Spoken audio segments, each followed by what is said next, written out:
ഖത്തറിൽ നടക്കുന്ന FIFA Arab കപ്പിൽ ഇന്ന് ഖത്തറും പലസ്തീനും കളത്തിലിറങ്ങും. ഖത്തർ ടുണീഷ്യയെ നേരിടുമ്പോൾ സിറിയയാണ് പലസ്തീന്റെ എതിരാളി. അടുത്ത റൗണ്ടിലേക്ക് യോഗ്യത നേടാൻ ആതിഥേയർക്ക് ജയം അനിവാര്യമാണ്. പലസ്തീന്റെ മത്സരം നടക്കുന്ന അൽ റയ്യാൻ സ്റ്റേഡിയത്തിൽ നിന്ന് അബ്ബാസ് മുഹമ്മദ് ചേരുന്നുണ്ട്. അബ്ബാസ്, ഖത്തറും പലസ്തീനും കളത്തിലേക്ക് ഇറങ്ങുകയാണ്.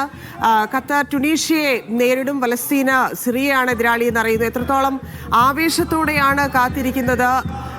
എത്രത്തോളം ആളുകൾ കളി കാണാൻ എത്തിയിട്ടുണ്ട്?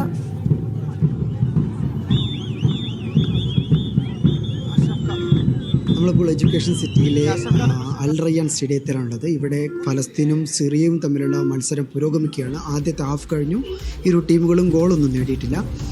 എന്നാൽ നേരത്തെ തന്നെ ചോദിച്ചതുപോലെ തന്നെ ആയിരക്കണക്കിന് ആരാധകരാണ് ഈ മത്സരം കാണാൻ ഇവിടെ എത്തിയിട്ടുള്ളത്. നിരവധി ഫലസ്തീൻ ആരാധകർ, അതോടുകൂടി തന്നെ സിറിയയ്ക്ക് വേണ്ടിയുള്ള ആർപ്പുവിളികൾ, ഇങ്ങനെ വളരെ ഉത്സവാന്തരീക്ഷത്തിൽ തന്നെയാണ് ഈ ഒരു മത്സരം പുരോഗമിച്ചുകൊണ്ടിരിക്കുന്നത്. ഏതായാലും രണ്ട് ടീമും ഇതുവരെ ഗോളൊന്നും നേടിയിട്ടില്ല.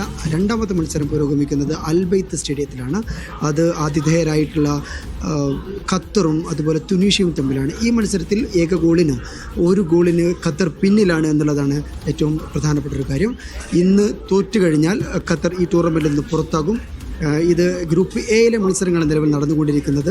അടുത്ത റൗണ്ടിലേക്ക് ക്വാളിഫൈ ചെയ്യണമെങ്കിൽ ഖത്തറിന് ഇന്നത്തെ മത്സരത്തിൽ ജയം അനിവാര്യമാണ്. എന്നാൽ ഫലസ്തീനെ സംബന്ധിച്ചും സിറിയയെ സംബന്ധിച്ചും ഏതെങ്കിലും തരത്തിലുള്ള ജയം നേടിയാൽ ഈ രണ്ട് ടീമുകളും അടുത്ത റൗണ്ടിലേക്ക് ക്വാളിഫൈ ചെയ്യും. ഫലസ്തീനാണ് ജയിക്കുന്നതെങ്കിൽ ഫലസ്തീന് 7 പോയിൻ്റ് ആകും.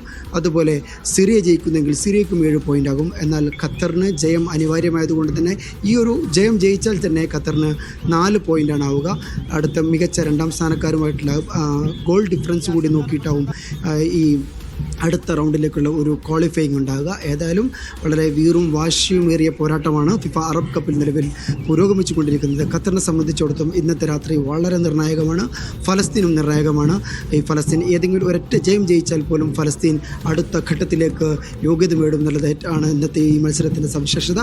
അതുപോലെ തന്നെയാണ് സിറിയ. ഈ ഗ്രൂപ്പിൽ നിന്ന് മൂന്നാമത്തെ ടീമായിട്ടുള്ള ടുണീഷ്യ ഇന്ന് ജയിച്ചാൽ അവർക്കും 4 പോയിൻ്റ് ആവും. ഇങ്ങനെ വളരെ കടുത്ത പോരാട്ടം നടക്കുന്ന ഒരു ഗ്രൂപ്പിലെ മത്സരങ്ങളാണ് നിലവിൽ ദോഹയിൽ പുരോഗമിച്ചു കൊണ്ടിരിക്കുന്നത്.